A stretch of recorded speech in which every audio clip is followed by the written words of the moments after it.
नमस्कार दोस्तों, आप सभी का चैनल में स्वागत है। अगर आप नए हैं, चैनल से नहीं जुड़े हैं तो आप चैनल से जुड़ जाएं, सब्सक्राइब कर ले। दोस्तों, आरबीआई ग्रेड बी फेज 1 6 मार्च को होने वाला है।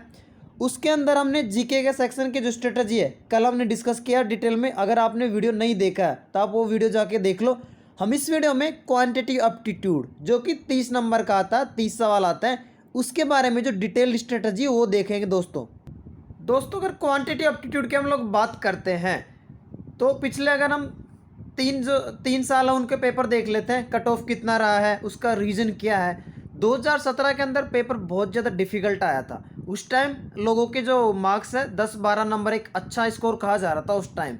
और पहले सेक्शनल टाइमिंग भी नहीं होती थी। आजकल लास्ट ईयर से आरबीआई ने सेक्शनल टाइमिंग इंट्रोड्यूस कर दिया है, जिसके तहत आपको 30 सवाल करने के लिए 25 मिनट का समय दिया जाता है। हर एक सेक्शन में टाइमिंग होती है वहाँ पे। अब जीके के लिए 25 मिनट होता है, रीजनिंग के लिए 45 मिनट्स मिलते हैं, बाकी इंग्लिश के लिए 25 मिनट और जो मैथ बचता है उसके लिए भी 25 मिनट मिलता है। तो अभी कहीं ना कहीं आपको सेक्शन आना ही नहीं, आपकी स्पीड भी होनी चाहिए, आप जब भी पेपर को अटेम्प्ट कर पाएंगे। तो स्पीड का भी अब टाइम आ चुका दोस्तों। परफेक्शन आपको हर एक सेक्शन में लाना ही पड़ेगा, उसके लिए आपको अच्छी खासी प्रैक्टिस करनी पड़ेगी।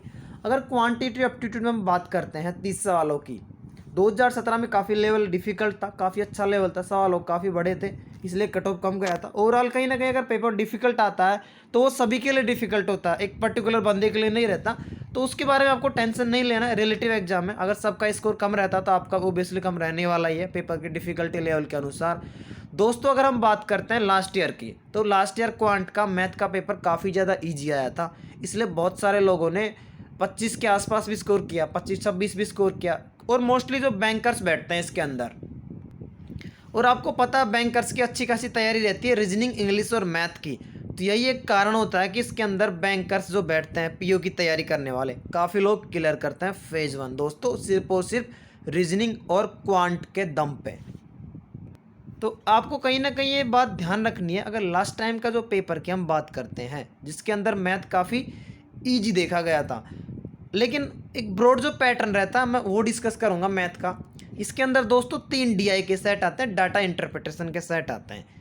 मोस्टली जो डाटा सेट आते हैं वो कहाँ से आते हैं, वो एरियाज को मैं बता देता हूँ आपको दोस्तों। पाई चार्ट्स एक होता है, टेबुलर होता है, कभी कभी एक प्रॉफिट लॉस और time speed distance, time and work, इनसे भी डाटा इंटरप्रिटेशन दे दिया जाता है, जिसके अंदर कुछ टेबल फॉर्म में दिया जाता है, कुछ ब्लैंक दिए जाते हैं, जो भी आपको सवाल में डाटा दे देता है। और उसमें अंदर आपको जवाब देने के लिए यहाँ से जो हेल्प लेनी होती है वो आधे अधूरे डाटा से आपको यूज लेके सवाल को सोल्व करना होता है। कभी कभी सिंपल इंटरेस्ट और कंपाउंड इंटरेस्ट के ऊपर भी डाटा सेट दिए जाता है दोस्तों।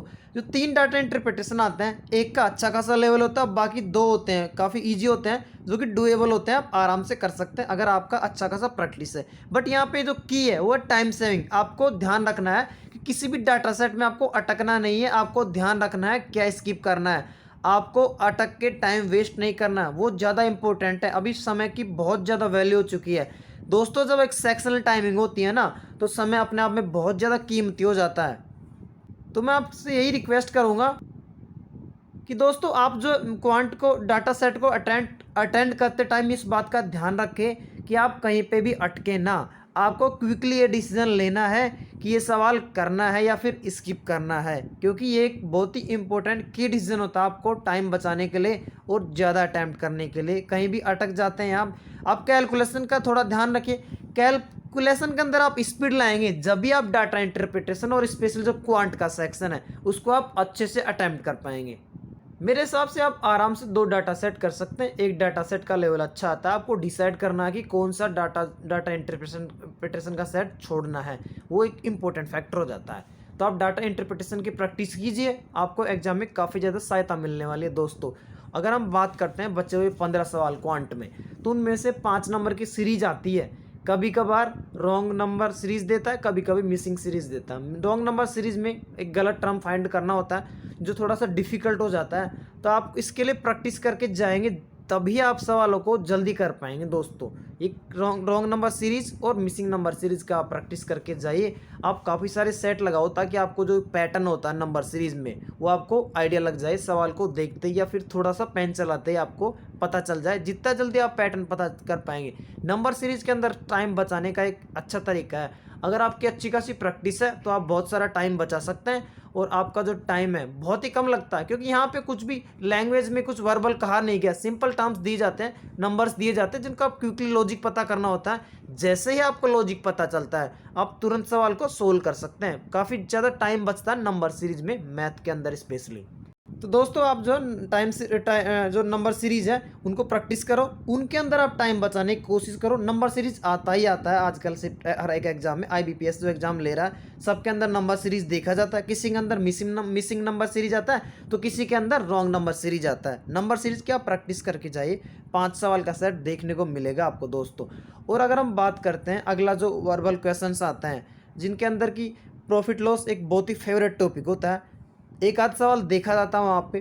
टाइम एंड वर्क है, वहाँ से भी एक सवाल आता है दोस्तों।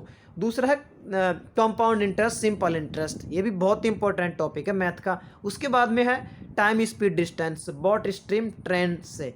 ये जो ट्रेंड्स हैं बोट स्ट्रीम है, इनसे सवाल देखने को मिलता है। 1 से 2 सवाल यहाँ से आते हैं दोस्तों। और कभी कभार सिंप्लीफिकेशन के ऊपर भी सवाल दे देता है। लास्ट टाइम 5 नंबर का सेट आया था सिंप्लीफिकेशन के ऊपर, तो सिंप्लीफिकेशन आप करेंगे तो सिंप्लीफिकेशन तो कहीं ना कहीं मैथ का एक बेस बनाता है दोस्तों। आपकी जितनी ज़्यादा स्पीड फास्ट होगी, कैलकुलेशन फास्ट होगी, आप हर सवाल में, मैथ के हर सवाल में स्पीड और कैलकुलेशन तो कहीं ना कहीं काम आती है दोस्तों। आप परसेंटेज का भी प्रैक्टिस कीजिए, प्रॉफिट लॉस के, ये जो सारे के सारे टॉपिक है इनसे 7 से 8 सवाल आ जाते हैं दोस्तों। ये जो मैथ के टॉपिक है, मैथ के अंदर आप स्पीड रखिए, आपकी जो कैलकुलेशन स्पीड है उसको बढ़ाइए और प्रैक्टिस कीजिए। मैथ में यही मंत्र है और कुछ भी मंत्र नहीं है दोस्तों अच्छा स्कोर करने का। दोस्तों वीडियो देखने के लिए बहुत बहुत धन्यवाद। मैं रीजनिंग के बारे में अगला वीडियो लाऊंगा RBI ग्रेड बी फेज 1 के लिए। अभी अराउंड दोस्तों 25 दिन बचे हैं, आप अपनी तैयारी को जारी रखें और अच्छे से प्रैक्टिस करें ताकि आपको जो सफलता है आपके कदम छू सके। दोस्तों अगर आपने चैनल को सब्सक्राइब नहीं किया तो चैनल को सब्सक्राइब कर ले, साथ में बेल आइकन का बटन भी दबा दे दोस्तों। आपके जो दोस्त तैयारी कर रहे हैं उन तक वीडियो को शेयर कर दे। मैं वीडियो ख़त्म करता हूँ। जय हिंद, वंदे मातरम। दोस्तों वीडियो देखने के लिए बहुत बहुत धन्यवाद।